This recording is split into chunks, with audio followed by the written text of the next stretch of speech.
ガンダムシードデスティニーの主人公であるシン・アスカ。コズミックイラの中でもトップレベルの実力を持ち、キラやアスランと比肩する実力の持ち主です。シードデスティニーでは精神的な迷いから実力を発揮しきれない部分もありましたが、シードフリーダムではシリーズ屈指の実力を遺憾なく発揮し、素晴らしい活躍を見せてくれました。今回はそんなシン・アスカの戦闘力の歴史について見ていきたいと思います。シンは落ちこぼれだった。後に屈指の実力者になるシンですが、キラやアスランとは違い、最初から高い操縦技術を持っていたわけではありません。むしろコーディネーターの中では落ちこぼれの部類で、劇場版の特典で配布された前日談月光のワルキューレでは士官学校時代のシミュレーター訓練で開始14秒で撃墜されるほどパイロットとしては未熟だったことが描かれています。また漫画「ジエッジデザイア」では当初はレイがトップスコアでしたが、持ち前の諦めの悪さで頭角を現し、最終的には赤服で卒業。最新鋭機であるインパルスを任されるまでになっています。セカンドシリーズ追跡。初陣となるアーモリー1でのカオス、ガイア、アビスとの戦闘。この頃はまだ直情的で豪快なシンの戦闘スタイルに技術が追いついていない印象を受けます。また3対1とはいえ初戦から落とされかけ、アスランに助けられる危ういシーンも見られました。他にもエグザスのガンバレルによるオールレンジ攻撃に翻弄されて防戦一方になるなど、まだまだ未熟な部分が目立ちます。それでも接近戦特化のソードインパルスでセカンドステージシリーズ3機の猛攻をいなしています。デブリ隊の戦闘でもダメージは与えられていないものの、地形を利用した待ち伏せをいなしながら生き残っており、そのしぶとさにスティングもなんで落とせないんだよあれはと吐き捨てていました。序盤はさすがに量産機でセカンドステージシリーズとやり合えるアスランやイザークほどの腕はありませんが、間違いなくザフトの中で上位のパイロットであることは間違いないでしょう。むしろ前作の主人公が訓練もしたことのないただの民間人だったにもかかわらず G 複数機相手に渡り合っていたのが異常だったのかもしれません。覚醒シン・アスカ。序盤こそベテランのエースたちに見どころを持っていかれることも多かったシンですが、オーブ近海におけるザムザザーとの戦いでピンチに陥りシードが発現。その才能を開花させます。ミネルヴァに機体のバッテリーを回復させるためデュートリオン照射を指示すると同時にソードシルエットとレッグフライヤーの射出も要求。ザムザザーを撃墜した後の対艦戦を考慮しており、戦況を把握する能力が飛躍的に向上したのが伝わります。そしてザムザザーへビームサーベルで特攻するシーンでは、エネルギー砲をシールドで弾いた後、空中にシールドだけ残すことで敵の目を欺き、ザムザザーへの懐へ飛んでビームサーベルを突き立てました。愚直な戦闘スタイルは相変わらずですが、武装をおとりにするという柔軟な発想ができるようになっているのが伺えます。さらにソードシルエットへの換装後は連合の戦艦と空母を次々に叩き切り窮地を脱しました。またこの頃から他対1の戦闘にも慣れてきたのか、インド洋の戦いではネオが指揮するウィンダムの部隊に囲まれた際もビームの網をかいくぐって一機一機確実に撃ち落とし包囲網を突破しています。クレタ沖海戦での無双。シンはその成長速度が最大の特徴です。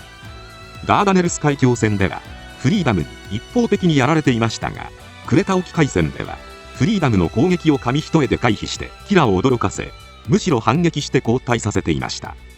兵装を使い捨てる大胆さも培われており、アビスに攻撃を受けた際はあえてシルエットで受け止めて爆発寸前でパージ。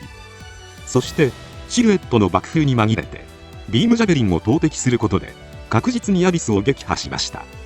この頃からとっさの判断力と並外れた反射神経という真の強みが磨かれていきます。ベルリンにおけるデストロイトの戦闘でも他のモビルスーツを寄せ付けなかったビームの雨をあっさりとかいくぐり、いきなりサーベルでコックピット部を切りつけていました。対フリーダム戦。シードデスティニーにおける真最大の見せ場となる対フリーダム戦では、インパルスの性能を最大限引き出した戦闘が見られます。事前に徹底したフリーダム対策を行って臨んだこの作戦では、シンはフリーダムがコックピットを狙わないことを逆手に取り、頭部や武装を狙った射撃を全て回避。口で言えば簡単ですが、キラの正確かつ素早い射撃を的確に回避できるのは真の反射神経あってこそだと思われます。また発想力も飛躍的に向上しており、シールドを使ってビームを反射させるという超絶テクニックを見せていました。さらに頭部と右腕を破壊されても破損したチェストフライヤーを射出して質量弾にしてそのまま誘爆させる。腰付近に近接攻撃を仕掛けられた際は分離して回避し背後から追撃と本来想定されていないような挙動を次々に披露していきました。これらは奇抜な戦闘スタイルではあるものの、かなり綿密に練られた戦術のように見えます。特に敵機の無力化を狙うキラは頭部や武装を破壊した後は基本的に追撃しないことに加え、この時のキラはアークエンジェルの護衛に気を取られていたため、頭部と右腕を破壊した時点で追撃はないと判断したのか、インパルスに背を向けアークエンジェルへ向かおうとしました。この隙を突き、シンはフライヤーを利用した質量弾を有効に利用しています。さらに質量弾を押し付けることで新しいパーツに換装する時間を稼いでおり、機体の状態でも優位に立つことに成功しました。またフリーダム戦のシンはかなり荒々しい戦い方をしているように見えますが、実は非常に冷静だったようで、フリーダムのビームライフルを破壊して安全に距離を詰められるようになるまでソードシルエットの射出を温存していました。エクスカリバーでの突進前もフラッシュエッジを投げてフリーダムの姿勢を崩し確実に攻撃を当てられる状況を作ってからエクスカリバーを用いた突進を行っています。この頃からただ直情的に戦うだけでなく、大胆かつ冷静な判断を失わないようになってきていました。この時はステラを失った憎悪を抱えていた状況だったにもかかわらず、詰将棋のように着々とフリーダムを追い詰めていけたのはシンが戦士として成長しつつあった証なのではないでしょうか。オペレーションラグナロク。デスティニー登場後はその判断力と反射神経を生かして一機当選の機体を巧みに操っていきます。ヘブンズベース戦では多彩な武装を生かしてウィンダムを次々に撃破。さらにデストロイのビームの雨も機動力を生かしてやすやすとくぐり抜け、アロンダイトで切り裂いていきました。最終的には単独で2機インパルス、レジェンドとの連携で1機のデストロイを撃破することに成功しています。また今までは自分の戦いで手一杯な印象がありましたが、全体の戦況を把握できるようになってきており、下からの攻撃に意識を割いていなかったルナマリアをカバーしていました。またデストロイへの決定打を持っていなかったレジェンドのため、インパルスにソードシルエットを射出させエクスカリバーを渡させています。ただこの頃からアスランを撃墜した負い目もあってか、戦場で精神が不安定になることも増えていきました。特にオーブでの戦いでは撃破したはずのフリーダムが参戦した上、自分の手で葬ったはずのアスランまで現れたため激しく動揺しています。そんな精神的な不安定さもあってか、レジェンドとデスティニーの2対1でもフリーダムを落とせなかった上に、ジャスティスには右腕を切り落とされ逆に翻弄される形となってしまいました。ただダイダロスにおけるロゴスとの戦いでは精神的に一切迷いがなかったためか、その機動力と効果力を存分に発揮し、かつて苦戦させられたモビルアーマーを次々に撃破。さらに司令部の奥深くに突入し、内部から基地を破壊することに成功しました。メンタルが不安定な最終戦。本作でシンが全力で戦えたのはダイダロス戦が最後となっています。最終決戦となるメサイア攻防戦ではアスランのインフィニットジャスティスと交戦。しかしデュランダルの理想への疑念や戦いへの葛藤が積み重なり、かなり精神的に不安定になっていました。さらに自分の抱えていた葛藤をアスランに突かれ激しく動揺し、ビームライフレスがまともに当たらないようになってしまいます。 PTSD のような症状まで現れますが、なんとか振り切りバルマフィオキーナを発動しジャスティスに突撃。しかしシンを止めようと割って入ったルナマリアのインパルスを見て、ステラとマユの幻覚を見て錯乱し、そのままインパルスに攻撃を仕掛けてしまいます。そして割って入ったアスランに食い止められた後、両腕とウィングをビームサーベルで破壊され、やけくそ気味に蹴り出した右足も脚部のビームブレイドで切断されました。アニメでは最後は主人公をキラとした展開に切り替わっているからか、シンの精神状態の描写は少なく、迷うというよりは吹っ切れたかのような描写になっていましたが、この頃のシンはすでに戦えるような精神状態ではなくなっていたようで、漫画「ジエッジ」では力を手に入れても守ることではなく奪うことしかできない自分に苦悩している描写がありました。またジエッジデザイアでは、うつろな目で俺のデスティニーとあの兵器に結局どんな違いがあるっていうんだと言及しており、アニメ版以上にシンの精神が限界を迎えていたことがわかります。ちなみに漫画版ではかなり前線しており、ジエッジではシンの苦悩にアスランが動揺した隙にジャスティスの右腕を破壊していました。またボンボン版では機動力を生かしてジャスティスのミーティアを破壊しアスランを翻弄。さらにパルマフィオキーナで右腕を破壊しジャスティスを月面に叩き落としています。ただ最終的にはファトゥムをおとりにしたアスランの奇策にかかり、左腕と左翼を切り落とされ、スティンガーでアロンダイトを弾き飛ばされます。そして情報から戻ってきたファトゥムに右腕、右足、右翼を切り落とされ完全に破壊されました。ちなみにボンボン版でシンが一時前線したのはアスランがシンと戦うのを迷っており、本気で戦えていなかったことが大きな要因となっています。シードフリーダム。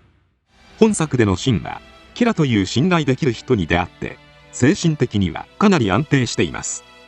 特に終盤はキラにミレニアムを任されやる気に満ち溢れていたこともあり、作品を通して最もいい状態と言っていいでしょう。イモータルジャスティス。作品序盤オルドリン自治区での戦いではキラが敵を引きつけていたため、シンは政府施設の防衛と民間人の守備に徹しています。そのため目立った戦闘はないものの、唯一の防御手段であるシールドを突き刺し民間人を守りつつ、迫り来るミサイルを正確な射撃で叩き落とすなど献身的な戦い方が見て取れました。特にアグネスが民間人の守りをほっぽり出して一人モビルスーツ戦に集中していたため、その穴を埋めるように戦っていたと解釈することもできそうです。精神的に安定しているためか視野も広く、スタンドプレーに走るアグネスに援護するよう促すなど戦況を冷静に分析している姿が見られました。またモビルスーツ戦でもビームブーメラン一撃で105ダガーの頭部、右腕等を切り落とし無力化するなど、インパルスやデスティニー登場時に培ったブーメラン活用術が生かされています。ちなみにイモータルジャスティスに乗っている頃のシンはキラに認められようと今までの自分のやり方を変えてコックピットを狙わないよう試みていました。ただ監督によると、シンが一番強さを発揮できるのは一撃で敵の心臓を貫くような戦い方とされており、得意ではない立ち回りに苦戦しています。そのためかたびたび武装や腕ではなく胴体を真っ二つにしてしまっている描写も見られました。またアスランの上記であったジャスティスの後継機に乗っていることへの違和感もあり、序盤は本領を発揮できていない印象を受けます。エルドア地区合同作戦。ここでは苦手なジャスティスでありながらも脚部のビーム銃残脚で回転斬りを繰り出して105ダガーのライフルを破壊し、回転後すぐさま姿勢を立て直しビームライフルで頭部を撃ち抜くという見事な機体制御を見せていました。デストロイ戦ではキラと見事な連携を見せており、ブーメランで右腕の両電子リフレクターと右腕を続けて切断するという2段構えの攻撃で防御を崩し、ライジングフリーダムとのクロスアタックで見事デストロイを撃破していました。タイヤコード戦。他の機体がブラックナイツに苦戦する中、シンだけは途中まで前線しています。ライフルが効かないことに加え、ミサイルによる波状攻撃に苦しめられていたものの、接近戦ではブラックナイツにも引けを取らず最後まで持ちこたえていました。しかしアークエンジェルの強沈に気を取られた隙にエメラルド機の一撃を受け、機体を真っ二つにされ敗北。この母艦に気を取られた隙に被弾する様はくしくも自身がフリーダムを撃墜した際の様子に酷似しており、シンとしては何とも皮肉なやられ方だったのではないでしょうか。それでも慣れない機体で本領を発揮できない中、アコード相手にここまで前線できたのはシンのポテンシャルあってこそと考えられます。ちなみにイモータルジャスティスのシールドブーメランはなぜかライジングフリーダムについている翼のサーベルが搭載されておらず、しかもビームブーメランとして使ってしまうとビームサーベルがなくなってしまうので、シンの得意な戦法が一切活かせず、なぜそのような武装構成にしたのか個人的に謎です。出撃デスティニー。デスティニー登場後は前半の苦労が嘘のように、かつてデュランダル議長に見初められた実力を遺憾なく発揮しました。特にブラックナイトスコード4機を相手にした戦いでは大胆かつ冷静に立ち回っており、一撃での破壊を狙うのではなく、確実に相手の武装を削いでいくことに集中しています。